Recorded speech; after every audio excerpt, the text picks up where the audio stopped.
not have a briefing, and of course I wanted to make sure that we came before you, of course, this week with a briefing. As I do, I kind of start with just giving you an overview of some of the hot topics, and then I'll open it up to questions and answers, and we'll just move through it in that order. So the first, as I love to start talking about public safety, which just remains the top priority for the city of New Orleans. And so with the preliminary data, it's always come with from the New Orleans Police Department this week, I would say the week of March 12th through 18th, compared to the prior week, have fewer homicides and fewer armed robberies. Again, just seeing things trending in the right direction, but staying very focused every day and every step of the way. Comparing 2023 to 2022, again, shows that the total crimes against persons are down 19%. Non-fatal shootings and victims are down, again, 19% and 13% respectively. Armed robberies, we're seeing down 25%. Carjackings, 47% downward. Again, moving in and staying in the right direction and on the right course. Homicide rates are the same as they were this time last year, but we want to stay again on the path of trending downward. Supporting the New Orleans Police Department, the leadership across the board, and of course, working with all of our stakeholders to ensure public safety continues to move in that direction. Seeing very much our results relative to the Violence Reduction Task Force that I stood up by executive order. Again, they meet frequently, weekly, and just staying very focused on areas where we've seen crime occur and how we can be proactive with curbing crime in particular areas across the city of New Orleans. We are again reinforcing the city's commitment to public safety. As it relates to guns and gun storage, really promoting responsible storage. We saw that the New Orleans City Council, and thanks to the leadership there, Councilman Green, Councilman Thomas, this will create, that ordinance creates a penalty of up to 6 months in jail time and a fine of $500 for any adult who does not. Small setback. What's going on? Just a little too loud. Just one step Not back. too loud. Just a little technical thing there. The microphone just needs, it keeps on sounding like it's cutting I've in been and out. accused of being loud. I'll own that one. But I will step back. So the microphone's cutting in and out?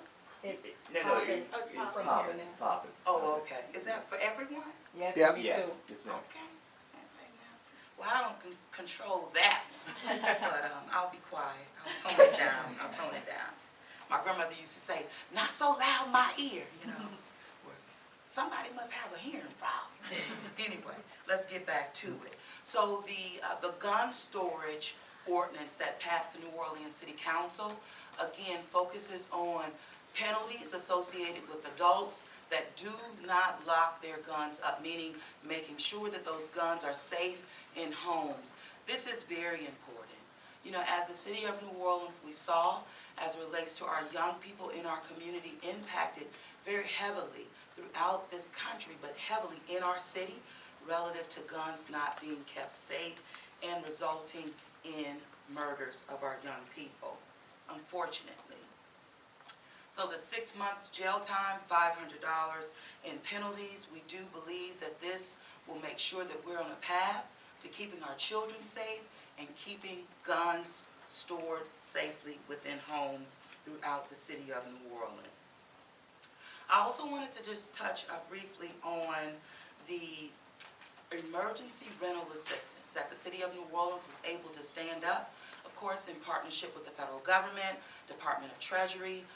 Our city was able to get out of the door over $71 million, again, helping over 22,000 households in the city of New Orleans. Round 1 has been completed. Round two will commence on May the 1st, 2023.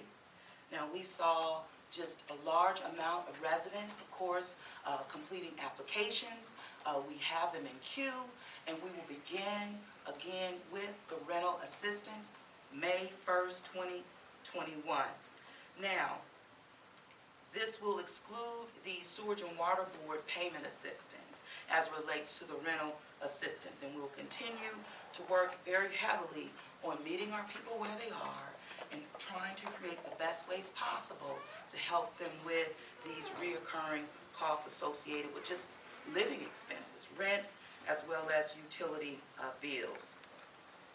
In addition to that, I wanted to just highlight, it was really just a major accomplishment, I would say, for my administration, from our leadership team across the board, and that even involving our New Orleans City Council, relative, I know, to a promise made by me coming mayor and a promise kept relative to our residents of Gordon Plaza.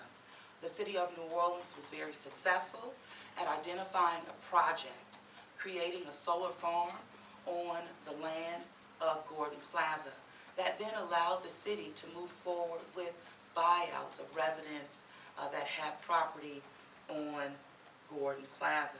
I was able to sign my first agreements here. This is major. We'll continue on this path until we have the buyouts necessary to move forward with our solar farm. I have to give a special shout out. He no longer works for the City of New Orleans, but he was a tremendous asset. And that is my former Deputy CAO of Infrastructure, Mr. Ramsey Green. Ramsey Green was really the thought or the think tank behind that force multiplier that we were able to create, focusing on Gordon Plaza, from ensuring that we got a win-win-win.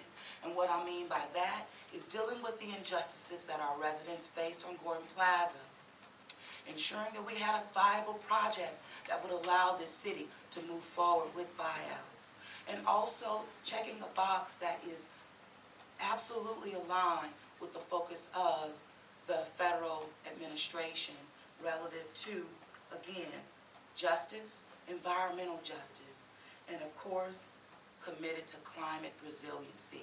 This project does all those things, but more importantly, it allowed us to pick up a can that was kicked by over 5 different mayors, I would say.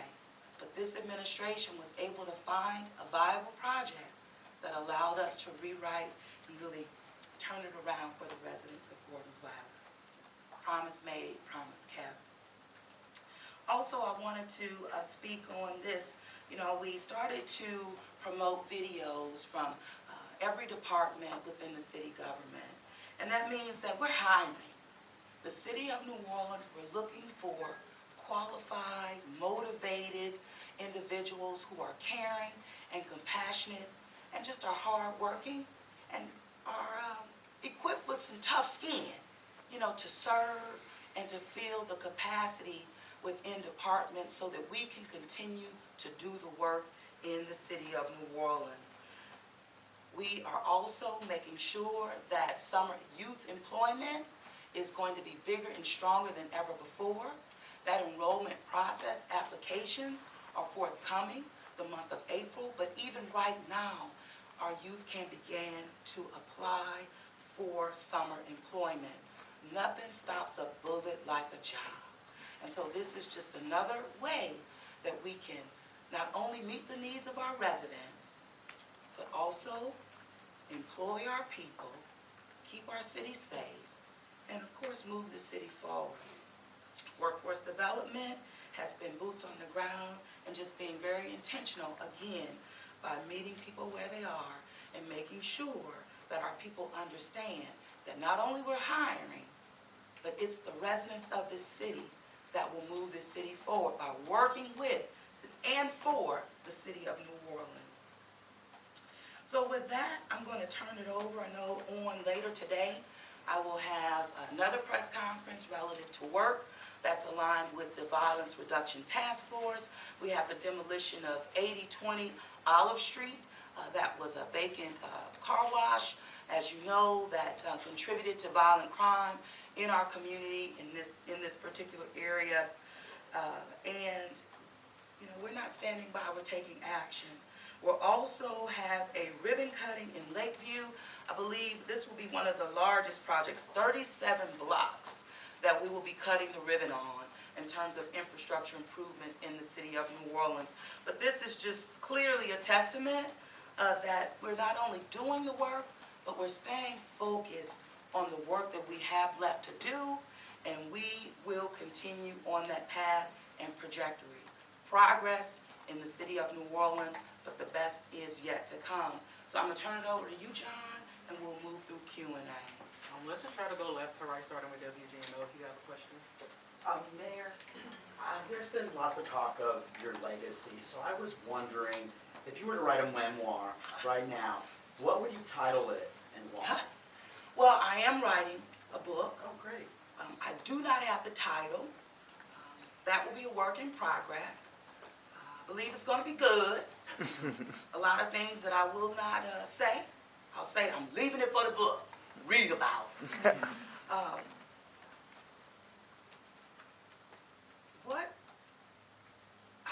As I mentioned, I don't know the title, but I have a lot of chapters, you know. And I think maybe the most recent will be Recall. But it's rooted and grounded in doing the work, literally from day one. And my service to the city of New Orleans did not just start with becoming mayor. I have a track record, and I'll let that track record literally speak to not only the work, speak to my character, and speak to my ability to stay focused and grounded in that, doing the work. Picking up many cans that have been kicked for decades, but not afraid to stand and have the courage to face them in order to fix. Absolutely infrastructure at every turn. Being able to, and I look at and I think about my transition team's report, kind of thought about that on yesterday. That also guides not only the work, but also the legacy. But the city of New Orleans is on a great path, whether that's infrastructure, whether that is making sure, you know, that we're tackling violent crime in a very holistic manner, whether we are looking at how we are wanting to be transformational in resources that the city has received and activating those resources on the ground. That can be from less than 1% of the $2.4 billion that was allocated to this city for infrastructure before I got here, but getting all of those projects and work going.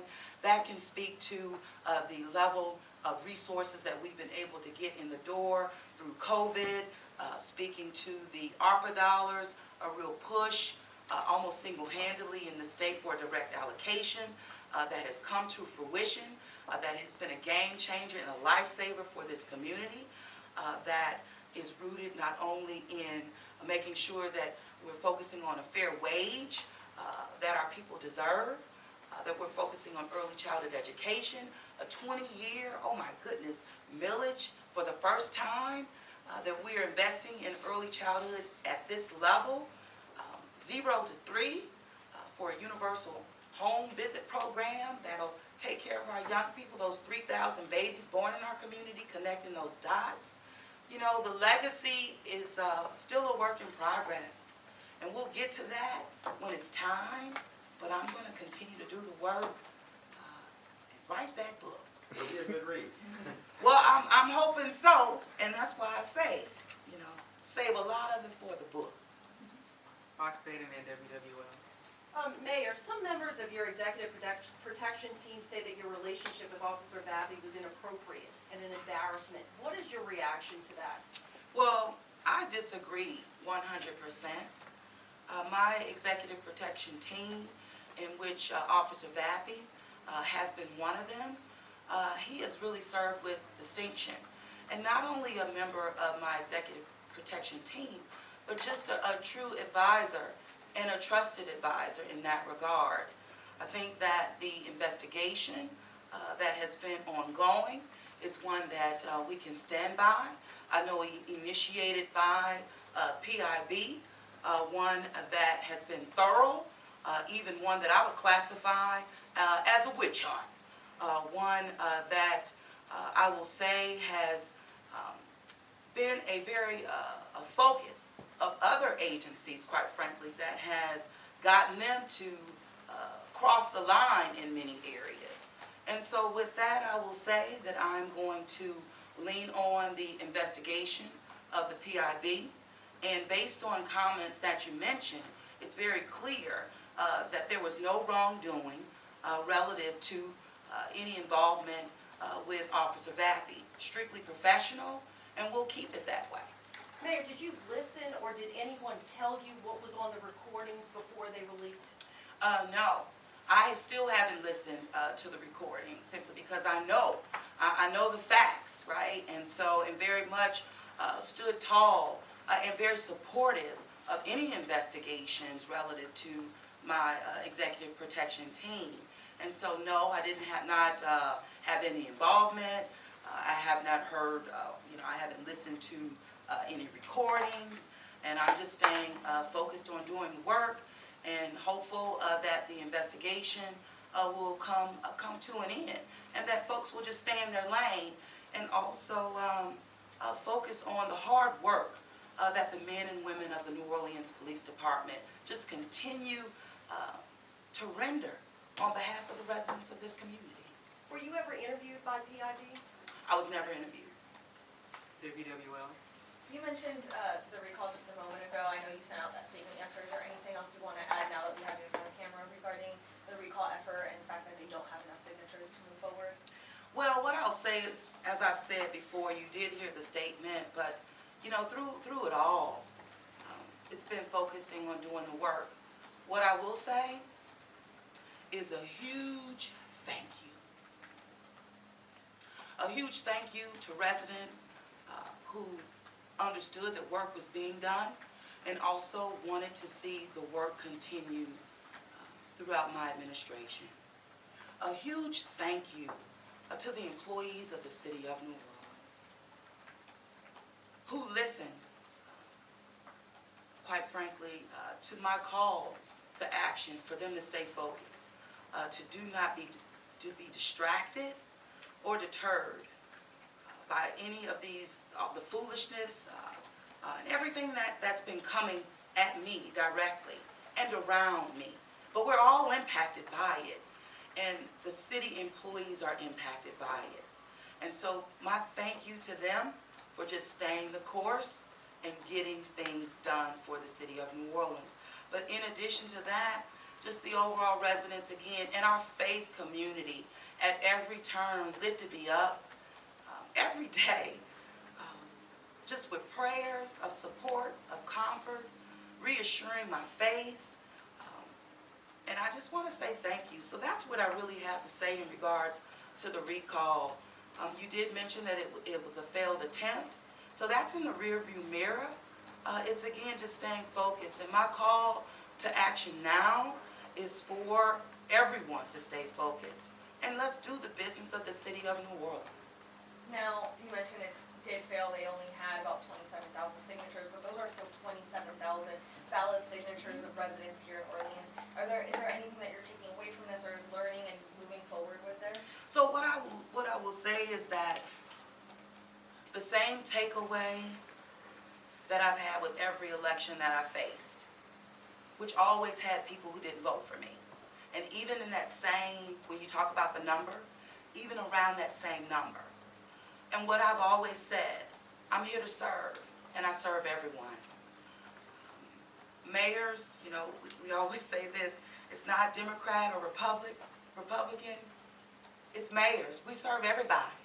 And I will continue to do the best job that I can do for everyone in this community and bring people along.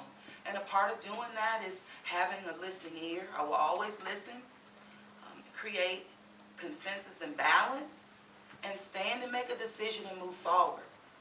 And that has brought the City of New Orleans forward. And I can only do so much, but I'll do everything that I can do for those who signed the petition and definitely for those who did not. But I go back to every election that I faced, and now I have a recall to add to that. Now, you did One file question and one follow-up, let's try to stick to that if we can. Fox 8 with Sabrina Wilson, and then WDSU, and then the Advocate. So, good morning, Madam Mayor. Just want to follow up on something. You said you didn't listen to the PIB recordings, but one question that has come up is about Officer Bappy attending Hano board meetings while supposedly getting paid for your executive protection. If you could address that. And then on the recall issue, is it correct that your legal team is going to continue your challenge to that deal that was struck by SOS Kyle, Ardoin, and the recall leaders? Sure, so in regards to Officer Vappy, you mentioned Hano meetings and time. What I'm hopeful, based on the investigation and relative to time, no wrongdoing there. One of the things that has been misrepresented is time, and that relative to my detail. During the time that I do understand about those two Hano meetings, Officer Vappy was paired with Chief Pichardo, in terms of Fausto Pichardo. And so a consultant that I partnered with relative to the New Orleans Police Department. And so that really speaks to Officer Vappy's time, but clearly no wrongdoing, doing the work of the city of New Orleans. You mentioned... Your legal team. Yes, ma'am. And the challenge that was already made before yesterday, taking on that deal between the Secretary of State and the recall leaders to strike some numbers off the voter rolls for the recall. Yes, ma'am. So the lawsuits, one that are pending, it's going through litigation from my camp, has always been about voter protection and making sure that democracy is upheld every step of the way. That's where I've always stood. Not against a recall election. But as it relates to voter protection and uplifting and standing by democracy, those lawsuits will move forward in that spirit. Do you think if there's a legal challenge by the recall leaders to the certification of signatures yesterday, that what the registrar's office decided will stand? I have no idea. What I do know is that we'll continue to do the work and we'll continue to uphold democracy for voters in this community and quite frankly throughout the state of Louisiana. WDSU and then the Advocate. Good morning, Madam Mayor. Good morning. You talked about, trying to not let this be a distraction and continue to do the work, but I would imagine there's a weight that sits on your shoulders having an active recall campaign. There have been other things going on. Was there a sense of relief yesterday? How are you as a person, I guess, more than a mayor, doing, given this time in your term? Sure. Well, first of all, always appreciate just your focus. It's always woven in empathy. I appreciate that. And no bias. But clearly, right, clearly a weight lifted. No doubt about that. But what is evident is that there's been intentional orchestration to discredit me and in my role as mayor of the city of New Orleans. I do not expect that to stop. I don't. Because it's been very clear. And it's been very clear that it's coming from multiple sides and angles. Individuals who are elected officials and those who are not. So I don't expect anything different. And that's why I have to continue to stay focused and doing the work. The Advocate and then WBOK. Mayor, tomorrow the city council is supposed to consider changes to the city's short-term rental rules. Do you have a preferred density limit, whether it be one per block square, one per block face, or something in between? Well, I rendered what I felt about the short-term rental policy when I served on the New Orleans City Council and passed the first ordinance. I believe that it was fair and it created balance. And we did see, how that was promoted throughout the city. I think there's always opportunity after ordinances or laws that have been put in place, for a period of time. It's always good to look back and to see progress made or things that can be done different. I think that that's before the New Orleans City Council right now. They're the legislative branch of government. Land use is at their feet. I hope that they will focus on balance and making sure that, again, both sides are treated fairly in the process. That's what I hope for. Is there any kind of specific policy hope? I'm going to see what the city council comes up with. I did my job, when I was on the New Orleans City Council, and I believe that it's up to this council to do theirs. WBOK and then Associated Press. Good afternoon, Mayor. A quick question about the people who were involved in the recall efforts. Some of those people still had good intentions for what their desired effect was with the recall, but some of them are still heavily vested in the work in the communities. Are you willing to work with those people who are willing to move forward and continue the work with the community now that the recall is behind you? Thank you for your question. It's good to see you. I would say, I am eager and willing and happy to work with anyone who wants to move the city of New Orleans forward. We are not in a position not to. Clearly, if we all care about her, meaning our city. And so, yes, I am committed, and I will do all that's necessary to not only listen, but to do the work and to get the results that we all want to see. A safe, healthy, vibrant city, a great workforce, and a better quality of life. That I know that we can get there. The way, the best is yet to come. I believe that, but the way is really rooted in how we work together. And one follow-up, I know that the city is hiring for the summer because kids are I have my own children who are getting ready to be off for summer break, but also opportunities for not just our teens and our young people, but for our young adults and mid-age young adults who still have not sought gainful employment. Are there opportunities for them as well? There are opportunities for anyone who wants a job in the city of New Orleans, literally at every level, young adults, teenagers, and of course adults across the board, even seniors. Those who are retired, there is work available. And this is a good place to work, meaning we have done just a very intentional job at looking at wages, fair wages, of course benefits, just creating a great place to work. And it is just my hope that we just get people to understand that the city is we're ready, and we need to increase our capacity so that we can do the work that the people want us to do.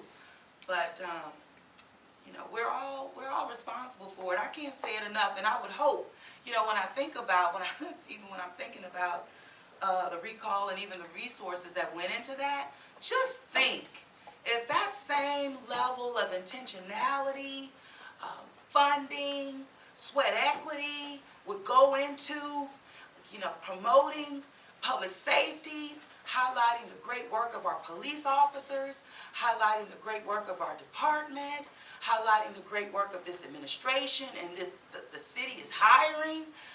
Wow. I think that we would be even further. So I think the opportunities for that are right now. Last question, Associated Press. Yeah, good morning, Mayor. What does it say about the recall laws to you that says the attempt, to get you out of office took more votes or signatures than to get you in office? It's flawed, and it took this to happen to me, to be a lesson. There's always lessons, right? So I embrace it. I embrace it all the time because I know that there's a lesson in it. And not just for me, but as I've told my young people, pay attention